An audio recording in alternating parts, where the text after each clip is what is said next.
अस्सलाम वालेकुम नाजरीन, जहांज़ेब अब्बासी एक नए प्रोग्राम के साथ हाजिर है। सुन्नी इत्तेहाद कौंसिल की मखसूस नशिस्तों के मामले के ऊपर ये बात की जा रही है कि बल्ले के निशान के मामले के ऊपर chief justice of Pakistan Qazi Faez ईसा साहब जो है वो बहुत ज़्यादा इसके ऊपर एक्सप्लेन क्यों कर रहे हैं, इसके ऊपर वजाहतें क्यों दे रहे हैं। एक तो इस मामले के ऊपर बात करेंगे और दूसरा अहम मामला ये है कि जस्टिस अतर मिनल्ला साहब जो बार बार ये कह रहे हैं कि आम इंतखाबात में मुबैना बेकायदगियों के ऊपर खुद नोटिस लेना चाहिए। ये आइनी तौर के ऊपर क्या ये मुमकिन है। और फिर थर्डली इस इशू के ऊपर बात करेंगे कि इस पूरे केस को सामने रखते हुए एक राय दी गई जस्टिस अतर मिनल्ला साहब की जानिब से, और वो राय क्यों उसको तस्लीम नहीं किया गया, इसकी रीज़निंग क्या है। अच्छा, शुरू करने से पहले रिक्वेस्ट आपसे ये है कि हमारा चैनल सब्सक्राइब कर लें ताकि हर नई आने वाली अपडेट आपको बर वक्त मिल सके। तो इस केस में अगर हम सोशल मीडिया देखें उसके ऊपर भी ये डिस्कशन चल रही है कि chief justice of Pakistan Qazi Faez ईसा जो हैं उनके हवाले से ये इम्प्रेशन बिल्ड किया जा रहा है कि वो वजाहतें दे रहे हैं अपने उस फैसले को जो बल्ले के निशान के हवाले से केस था। अच्छा, एक चीज़ तो वजाहत यहाँ पे ये बिल्कुल क्लियरली दे देनी चाहिए कि ये केस इंतखाबी निशान या बल्ले के निशान का नहीं था। ये केस था पाकिस्तान तहरीक इंसाफ की इंट्रा पार्टी इलेक्शन का, और इंट्रा पार्टी इलेक्शन में नकाइस थे, और ये मामला पेशावर हाई कोर्ट के फ़ैसले के ख़िलाफ़ जो है वो सुप्रीम कोर्ट आया था, और उसके ऊपर chief justice of Pakistan Qazi Faez Isa, justice Mohammad Ali Mazhar और जस्टिस नुसरत हिलाली साहिबा पर मुश्तमिल बेंच ने इस केस पर समाअत की थी। और सुप्रीम कोर्ट ने जो पार्लियामेंट का बनाया हुआ कानून है उसके मुताबिक ये फ़ैसला किया था कि जो पीटीआई ने इंट्रा पार्टी इलेक्शंस करवाए हैं, उन इंट्रा पार्टी इलेक्शंस में जो एक्ट ऑफ पार्लियामेंट या जो इलेक्शन एक्ट 2017 है उसमें जो दिए गए तकाज़े हैं उसके मुताबिक ये इलेक्शन नहीं करवाया गया, और उसके नतीजे में पाकिस्तान तहरीक इंसाफ जो है वो इंतखाबी निशान बल्ले से महरूम हो गई थी। अच्छा, अब इस डिस्कशन के ऊपर आते हैं कि जैसे ये कहा जा रहा है कि वजाहतें दी जा रही हैं उस फैसले के ऊपर, ऐसा नहीं है। और ये गलत रंग इसलिए इसको दिया जा रहा है कि इस केस की जब से समाअत शुरू हुई है, हमेशा से सुन्नी इत्तेहाद कौंसिल की मखसूस नशिस्तों के मामले के ऊपर कुछ जजेस ने ऑब्जर्वेशंस दी इस PTI intra party election case के फैसले के ऊपर, और बार बार ये क्या कहा जाता रहा हर केस में कम अज़ कम 8-10 क्वेश्चंस, 8-10 ऑब्जर्वेशंस हमने जजेस की जानिब से इस इंट्रा पार्टी पीटीआई के इलेक्शन के मामले के ऊपर ऑब्जर्वेशंस जो है वो हमें देखने को मिली।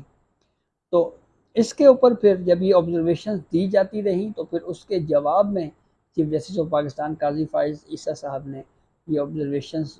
उनकी जानिब से भी दी गई कि वो केस जो है वो इंट्रा पार्टी इलेक्शन से मुतल्लिक था, वो इंतखाबी निशान से मुतल्लिक केस नहीं था। और दूसरी अहम बात,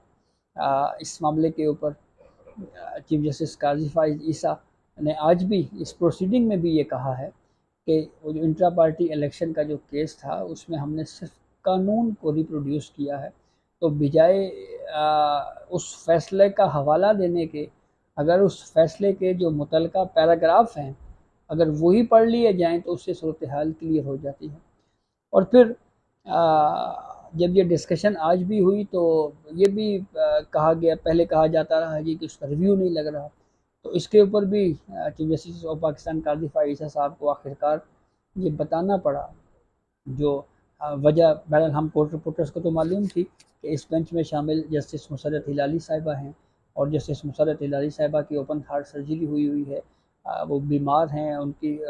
ख़राबी सेहत के सबब जो है वो अब अदालती अमूर की अंजामदही नहीं अदा कर रही।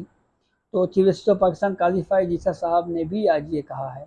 और चीफ जस्टिस काजी फ़ाइज़ ईसा ने कहा कि जो खातून जज हैं, नाम तो नहीं लिया, लेकिन वो मुसरत अली साहिबा ही हैं, उनकी ओपन हार्ट सर्जरी हुई है।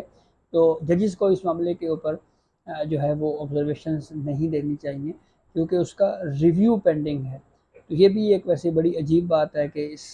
वो मामला जिसके ऊपर अभी रिव्यू पेंडिंग है, बार बार जजेस की जानिब से जो है वो इसके ऊपर क्वेश्चंस किए जा रहे हैं, और ये लग रहा है जैसे इस मामले को जो है वो कोई और रंग दिया जा रहा है। और दूसरी अहम बात, जो जस्टिस अतर मिनल्ला साहब बार बार ये कह रहे हैं कि 2024 8 फरवरी के आम इंतखाबात के ऊपर जो मुबैना बेकायदगियाँ या बेज़ाब्तियाँ हुई हैं, उसके ऊपर सुप्रीम कोर्ट को सो मोटो लेना चाहिए। और उसकी दलील जस्टिस अतर मिनल्ला साहब की जानिब से ये दी गई कि माजी में जो है वो बेबुनियाद किस्म के या मामूली से मामलात के ऊपर जो है वो सुप्रीम कोर्ट असकुत नोटिस लेती रही है। तो एक तो ये व्यू कि मैं समझता हूँ कि दुरुस्त नहीं है कि अगर किसी पहले किसी गलत जवाज़ की बुनियाद के ऊपर असकुत नोटिस लिए जाते रहे हैं, तो उन्हीं गलत मिसालों को सामने रख कर एक और सो मोटो ले लिया जाए। और दूसरा, कॉन्स्टिट्यूशन ने बिल्कुल वाज़ेह किया हुआ है कि जो इलेक्शन डिस्प्यूट है, इलेक्शन डिस्प्यूट को सिर्फ इलेक्शन ट्रिब्यूनल ही देख सकता है। हमारे सामने इमरान खान के धरने की मिसाल मौजूद है। वो जो धरना, वो जो बाद में बताया गया कि वो किसी के कहने के ऊपर वो लेके आए थे, उस पर फिर एक धांधली कमीशन बना था, और उस पर वफाकी हुकूमत की ने विलिंग शो की थी। फिर ख़त लिखा गया था चीफ जस्टिस ऑफ पाकिस्तान को, फिर नासिर मुल्क साहब की सरबराही में एक